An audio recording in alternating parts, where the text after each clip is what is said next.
Hello hi दोस्तों, खाना open में आपका स्वागत है। आज इस वीडियो में मैं ये बताऊंगी अपनी इस तपती गर्मी में अपने पौधों को हम सूखने से मरने से कैसे बचाएं। इतनी टेम्परेचर इतना 40 to 45 तक भी पहुंच रहा है, इतना तेज धूप हो रही है। हमारे पौधे जो साल भर हम उनकी ध्यान करते रहते हैं, उनका देखभाल करते हैं, पौधों को बचा के लाते हैं, लेकिन इस गर्मी में, भीषण गर्मी में हमारे पौधे झुलस जाते हैं। कुछ तो मर जाते हैं, कुछ काफी बेकार से हो जाते हैं। आज मैं आपको इस वीडियो में फ्री का ही ऐसे कुछ 4-5 बातें बताऊंगी, उन्हें आप यूज करेंगे। फ्री के आपके घर में रहती हैं, फ्री की ही उन्हें आप करेंगे अपने पौधों के साथ। आपके गार्डन में ग्रीननेस बनी रहेगी और आपका गार्डन हरियाली से भरा रहेगा और फ्री की चीजें हैं। आप मेरी वीडियो को प्लीज अंत तक देखना। प्लीज मेरे चैनल को सब्सक्राइब भी कीजिए। वे फ्री की ही चीजें हैं सारी। देखो, ये पहले नंबर पे ये कार्डबोर्ड, जो आपके जूते चप्पलों के आपके कार्डबोर्ड आते ही रहते हैं, आप उन्हें फेंक ही देते हैं। मैं इसका यूज बताऊंगी, आपको इसका यूज ऐसे करना है, लेकिन पहले मैं यूज भी करके बताऊंगी। लेकिन जो पिन वगैरह इसमें लगी होती हैं, आपको ये यूज नहीं करनी है, ये आपको निकाल देनी है, सब आपको हटा देनी है। सब ये आप काट के रख लें जैसे। और ये वाली चिट जो लगी रहती है, आप इसको भी हटा दें, क्योंकि ये गलती नहीं है। हम अपने पौधे में डालेंगे तो ये पिन्नी सी रहती है, तो ऐसे ही रहेगी, क्योंकि कार्डबोर्ड हमारे इसमें गल भी जाएगा, पौधों में तो नुकसान नहीं होता। क्योंकि हम किचन कंपोस्ट वगैरह भी बनाते हैं, तो उसमें भी हमें कार्डबोर्ड की कार्बन की जरूरत होती है, तो हम इसे यूज करते हैं। दूसरे नंबर पे ये फ्री के नारियल के छिलके आपको कहीं से मिल जाएंगे।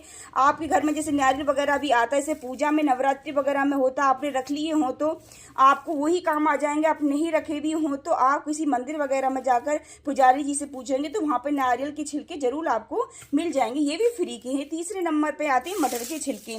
मटर के छिलके मैंने आपको पहले वीडियो बना रखी, तो मटर के छिलके तो इतने फायदे देते हैं हमारे। इनका ऑर्गेनिक खाद भी बताया था मैंने आपको। ये मैंने मटर की छिलके, अब तो मटर कम आ रही है, आ भी रही तो काफ़ी महंगी है, 100 रुपये किलो वगैरह। तो अब मैंने पहले ही जब मटर सर्दियों में आई थी, छिलके मैंने सब सुखा के रख लिए थे। और ये भी हमारे इस पौधों में मल्चिंग के काम आएंगे, बहुत ही अच्छे रहते हैं ये मटर के छिलके। और चौथे नंबर पे ये है हमारी मूंगफली के छिलके।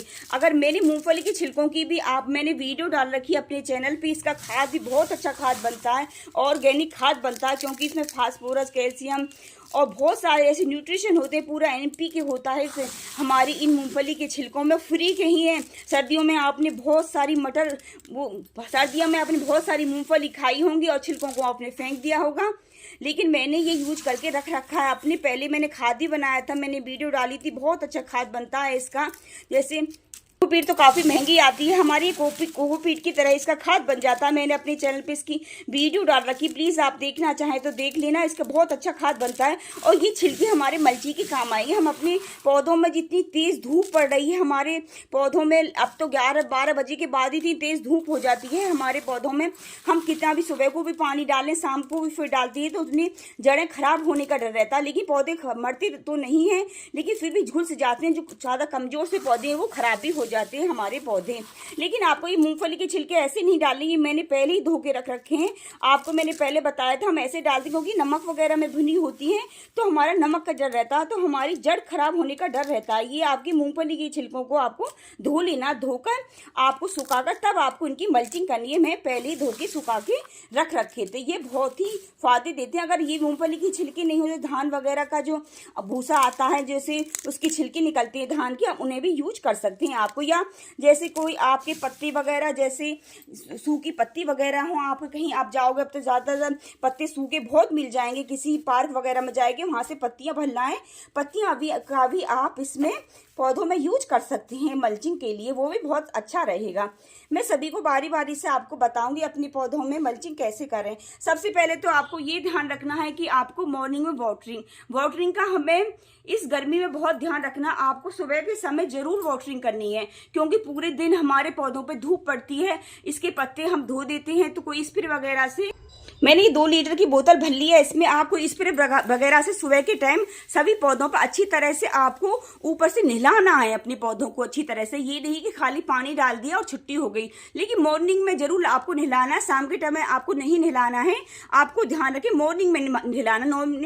मॉर्निंग में ऐसे नहीं कि आप इसे मॉर्निंग में ऐसे नहीं कि आप 9-10 बजे करीब इन पौधों में पानी दें, आपको सुबह या 5 या 6 बजे करीब ही 6 बजे से पहले आपको इनको नहला देना है और इनमें वाटरिंग कर देनी है। शाम को आप दोपहरी में इनमें बिल्कुल वाटरिंग नहीं करनी है आपको, क्योंकि दोपहर के समय करते हैं तो हमारी मिट्टी गर्म रहती है, थोड़ी धूप पड़ती रहती है, हम इसमें पानी डाल देते हैं तो और हमारी ये बिल गर्म हो जाता है पानी की वजह से। फिर हमें दोपहर में बिल्कुल वाटरिंग नहीं करनी है। आपको पानी का बहुत ध्यान रखना है, क्योंकि हमें अपने पौधों को बचाना है, क्योंकि हम साल भर इन्हें पालते पोसते हैं, अपने पौधों से हम इतना प्यार करते हैं, फिर हमारे पौधे खराब हो जाते, बहुत ही दुख होता है हमें। इसलिए आपको दोपहर में बिल्कुल वाटरिंग नहीं करनी है। आपको मॉर्निंग में भी आपको 6 बजे से पहले कर देनी, ज़्यादा 7 बजे से पहले आपको वाटरिंग कर देनी है और अच्छी तरह से अपने पत्तों को सभी को नहला देना है। आप नहलाएंगे तो जैसे कोई फंगस वगैरह भी लग जाती है, फंगस भी नहीं लगेगी और हमारे पौधे खूब स्वस्थ रहेंगे। देखो मेरा गुड़हल का पौधा कितना बड़ा हो रहा है, कितने फूल आ रहे। तो मॉर्निंग में भी 5-6 फूल अभी पूजा के लिए तोड़ कर ले गई थी और देखो कितनी कली बन रही हैं। थोड़ा ध्यान तो हमें पौधों का रखना पड़ता है, जब भी हमारे पौधे स्वस्थ रहते हैं। आपको वाटरिंग का शाम को आपको 6 बजे के बाद पानी कर देना है। और फर्टिलाइजर भी आपको कोई ऐसा नहीं देना है तो आपको लिक्विड फर्टिलाइजर देना है।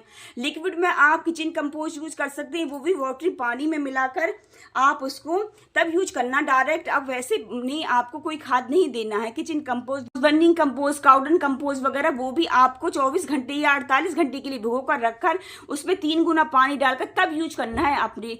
कोई हमें फर्टिलाइजर गर्मियों में कोई तेज वाला फर्टिलाइजर नहीं देना है जो हमारे पौधे को नुकसान दे जाए, क्योंकि धूप इतनी तेज हो रही है, हमारे पौधे बहुत झुलस रहे हैं। या आप इसमें सूखी पत्तियों को भी आप इकट्ठा करके उनको 48 घंटे का भिगोकर, वो भी बहुत ठंडी खाद रहती है हमारे पौधों के लिए। आप कोई गार्डन वगैरह से ले आए सूखी पत्ती, आप 48 घंटे कोई बाल्टी वगैरह में भिगो के रख दें और फिर 48 घंटे बाद से पानी, वो भी फर्टिलाइजर आपको शाम के समय ही देना है, मॉर्निंग में नहीं देना है, क्योंकि मॉर्निंग में आप कितनी जल्दी दोगे फिर भी धूप वगैरह लगेगी तो वो सही नहीं रहता। आपको फर्टिलाइजर तो देना है वो शाम के समय 6 बजे के बाद ही देना है अपने पौधों में। जैसे हम मल्चिंग वगैरह करेंगे तो थोड़ी सी पहले हम अपने पौधे की थोड़ी हल्की सी खुदाई कर लेंगे, क्योंकि हम खुदाई करते हैं तो इसमें ऑक्सीजन नीचे तक पहुंचती है हमारी जड़ों में, तो हमारी जड़ें स्वस्थ रहती हैं। हल्के हाथ से हम ही पौधों में अपनी खुदाई कर लेंगे। जैसे ये मेरे नारियल का छिलका है, हमें ऐसे करके इसमें सारे ऐसे हम इसके बिछा देंगे और ऊपर से हम वाटरिंग कर देंगे मॉर्निंग में, तो हमारे ये छिलका जो है ये गीला रहेगा, शाम तक भी नहीं सूखेगा। और जैसे बाई चांस आप कहीं जाना भी पड़ जाता है 1-2 दिन के लिए, तो भी आप इसमें अच्छी तरह से इस छिलकों को बिछाकर जाओगे अपनी जड़ों में अच्छी तरह से इनमें, तो आपको ये छिलके हमारे गीले रहेंगे और अच्छी तरह ऊपर से पानी भर के जाना। तो आप एक दिन में भी या दूसरे दिन आएंगे तो पौधे हमारी जड़ एकदम नीचे से गीली नहीं मिले, क्योंकि डायरेक्ट सूर्य इसकी जड़ों पर नहीं पड़ेगा तो हमारी मिट्टी भी गीली कम होगी। और ये हम नारियल के छिलके हमारे गीले होते हैं, कोकोपीट की तरह यूज करते हैं, ये तो और अच्छे रहते हैं, काफ़ी देर तक गीले रहते हैं। इसमें अच्छी तरह से वाटरिंग कर देनी है हमें। हमारे पौधे में मिट्टी गर्म नहीं होगी तो हमारी जड़ों में भी हमारी इसमें अग्नि नहीं पहुंचेगी। सूर्य की जो तपन है हमारी नीचे जड़ों में जो पहुंचे वो नहीं पहुंचेगी, सूर्य ऊपर ही रहेगा और ऊपर से पानी रहेगा, तो हमारा पौधा स्वस्थ रहेगा और हरा भरा बना रहेगा। दूसरे नंबर पर ये मटर के छिलके, मटर के छिलकों को भी हमें ऐसे ही चारों तरफ अपने पौधों में बिछा देना है हमें। मटर के छिलके आपने सर्दियों में आपने मटर खाई होगी, इन्होंने रख लिए होंगे आपने छिलके, तो आप ऐसे यूज कर सकते हैं। ये हमारे फ्री के थे, हम ऐसे डस्टबिन में ही डाल दें, जो हमारे पौधों के लिए अब ये रक्षा करेंगे धूप से हमारे। तभी तो कहते हैं कि फ्री की चीज़ भी हमारे काम आती रहती हैं हमारे पौधों के। अगर हम प्लांट लवर हैं, हमें प्लांटों का शौक है, पेड़ पौधे लगाएं, तो हमें हर चीज़ देखनी पड़ती है कि कब हमें इनकी ज़रूरत पड़ सकती है, इसलिए हमें ध्यान से हर चीज़ रखनी पड़ती है। फ्री की ही हम पैसे से कोई चीज़ लाएं तो हमें ये ज़्यादा पैसे खर्च हुए हैं और हमारी फ्री की चीज़ यूज हो जाए, वो तो और अच्छी बात है। देखो कैसे इस पर अच्छी तरह से ऊपर से मिट्टी को फैल गए हैं, ऊपर से फिर हम इसमें वाटरिंग कर देंगे। हमारा पौधा हम शाम को पानी डालेंगे तो हमारा गीला नहीं रहेगा, ऊपर से सूखेगी नहीं मिट्टी, हमारी मिट्टी में नमी बनी रहेगी। फिर आपको पानी दे देना है, क्योंकि ऐसा भी नहीं होना चाहिए कि पानी ऊपर तक भरा रहे, इसमें नमी बनी रहे। ड्रेनेज होल हमारा अच्छा होना चाहिए, जो पानी नीचे से निकल जाए लेकिन ऊपर इसमें नमी बनी रहे, इसमें ऊपर नमी बनी रहेगी तो हमारा पौधा एकदम स्वस्थ रहेगा बिल्कुल। चौथे नंबर पे जो बता रही थी मैं, कार्डबोर्ड के छिलकों को आपको थोड़े गीले करके ऐसे हल्के पानी में डुबो के हमको इसके अंदर ऐसे बिछा देना है हमको। फिर ऊपर से वाटरिंग कर देनी है। आप ऐसे सूखे बिछा दो, हल्की से गीली करके, थोड़ी में केड़ापन सा जो रहता है वो सॉफ्ट हो जाएगा। हम सभी को ऐसे करके बिछा देंगे, क्योंकि ये हमारे पौधों में कोई नुकसान नहीं देगा। क्योंकि हम किचन कंपोस्ट बनाते हैं तो हमें कार्बन की ज़रूरत पड़ती है, तो ये बहुत अच्छे रहेंगे हमारे पौधे के लिए और ठंडक बनी रहेगी।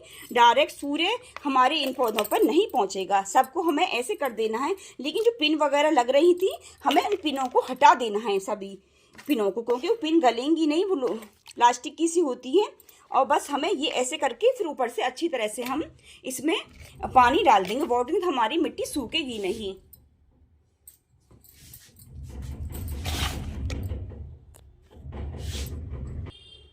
और चौथे नंबर पे है हमारी ये मूंगफली की छिलके, जो आपने सर्दियों में बहुत खाई हैं। मैंने ये इकट्ठा करके रख ली थी और ये धो के यूज करनी है आपको। पहले मैं बताया, फिर दोबारा बतानी है कि धो के यूज करनी है, क्योंकि ये मूंगफली की छिलके जो मूंगफली जो होती है हमारी नमक में भुनी होती हैं, तो इसमें नमक रहेगा तो हमारे पौधों में थोड़ा खराब होने का डर रहेगा। नमक से हमारे गलने का डर रहता है पौधों को। इसलिए खूब अच्छी तरह से आप इसमें मल्चिंग कर दें अपने पौधे में चारों तरफ से, और फिर ऊपर से अच्छी तरह से वाटरिंग कर दें, तो हमारे पौधे में डायरेक्ट सनलाइट इस पर नहीं पहुंचेगी। ये फ्री की चीज़ों से देखो हमारे सभी पौधों पर हमारे पौधे सुरक्षित रहेंगे। डायरेक्ट लाइट इसमें नहीं पहुंचेगी। मैंने चारों चीज़ें फ्री की यूज करी हैं, बिल्कुल कोई एक पैसे के नहीं लगे हैं इस पर, और हमारे पौधों को ये बचाएंगी। आपको बस यही ध्यान रखना है। हमें जैसे हमने मल्चिंग कर दी है, थोड़ा हमें फंगस वगैरह का डर रहता है, क्योंकि इस पे सीलन सी रहती है, अंदर नमी बनी रहती है, तो फंगस नहीं लग जाए। आपको ये ध्यान रखना है। हमें 15 दिन के अंदर, जैसे नीम के पत्तों को स्प्रे करते हैं, नीम स्प्रे वगैरह आप लेती है मार्केट से, तो उसकी 2 बूंद डालकर आप 5 लीटर पानी में बूंद डाल के 10 बार तो उसका स्प्रे कर दें। अपने इन पानी इसमें भी डाल दें नीचे जड़ों में, और पत्तों पर भी अच्छी तरह से स्प्रे कर दें। या नीम के पत्तों का स्प्रे कर दें, या जैसे ऑनियन, वो लहसुन या मिर्ची का जो YM जैम बना रखा हो आपने, तो उसका स्प्रे कर दें। आप थोड़ी सी इसमें जड़ में डाल दें और फिर इसमें कर दो। कभी कभार आपको 15 दिन हल्दी वगैरह डाल दें थोड़ी सी, तो आपके पौधे में नीचे फंगस भी नहीं लगेगी। लेकिन आपको जो हल्दी वगैरह, जो कुछ लहसुन वहसुन का जो करना है, आपको शाम के समय ही करना, मॉर्निंग में नहीं करना है। शाम के समय 6 बजे के बाद करना है आपको। और आप अभी सभी पौधों को आप इकट्ठा करके रखें, एक साथ रखें, क्योंकि एक साथ में बहुत ताकत होती है। तो अपने ये एक दूसरे को अपनी नमी देते रहती हैं, एक दूसरे के साथ मिलकर इकट्ठा करके। जैसे दूर दूर नहीं रखें, हम गर्मियों में पौधे को थोड़ा दूर दूर कर देते हैं सर्दियों में, लेकिन हमें अब गर्मियों के समय में इन्हें पास पास रखना है। सभी पौधे जैसे आप इन्हें पास पास रखें सभी पौधों को। और हो सके तो आप अपनी इस पर टेरिस पे ग्रीन नेट लगा के रखें। ग्रीन नेट के नीचे रहेंगे तो हमारे पौधे खराब नहीं होंगे। और आपको ये मल्चिंग बस 3 महीने ही करनी है, मई जून जुलाई। 3 महीने के बाद आपको ये फिर हटा देना है। आपको फिर ये मल्चिंग का हमें इतनी जरूरत नहीं। अब 2-3 महीने ज़्यादा तेज धूप रहती है तब जरूरत पड़ती है हमें। आप 3 महीने के बाद इस मल्चिंग को हटा दें। और आपको जो आप आउटडोर जो प्लांट रखे रहते हैं, इंडोर जो रखे रहते हैं, आप उन पर मल्चिंग नहीं करनी है आपको, क्योंकि उन पर डायरेक्ट सूरज की रोशनी नहीं पड़ती। जो बाहर हमारे टेरिस पे रहते हैं, बाहर धूप में जो पौधे रहते हैं, बड़े बड़े गुड़हल वगैरह के और ज़्यादा बड़े बड़े पौधे रहते हैं, मोगरा के वगैरह के, सबके आपको उनकी मल्चिंग करनी है। अंदर वाले प्लांटों की मल्चिंग नहीं करनी है आपको। आप जो बाहर जो प्लांट रहते हैं उन्हीं की मल्चिंग करनी है। 2-3 महीने ही करना है। आप सभी इन्हीं बातों का ध्यान रखेंगे। वाटरिंग आप समय से देते रहेंगे अपने पौधे में, और दोनों टाइम देंगे, स्प्रे करेंगे, तो आपके गार्डन में कभी भी कोई पौधा नहीं सूखेगा और खूब हरियाली बनी रहेगी। कली भी बनेंगी आपके पौधे में और फूल आते रहेंगे। प्लीज मेरी जानकारी आपको अच्छी लगी हो तो मेरे चैनल को सब्सक्राइब कीजिए, मेरी वीडियो को लाइक करिए, शेयर करिए। राधे राधे।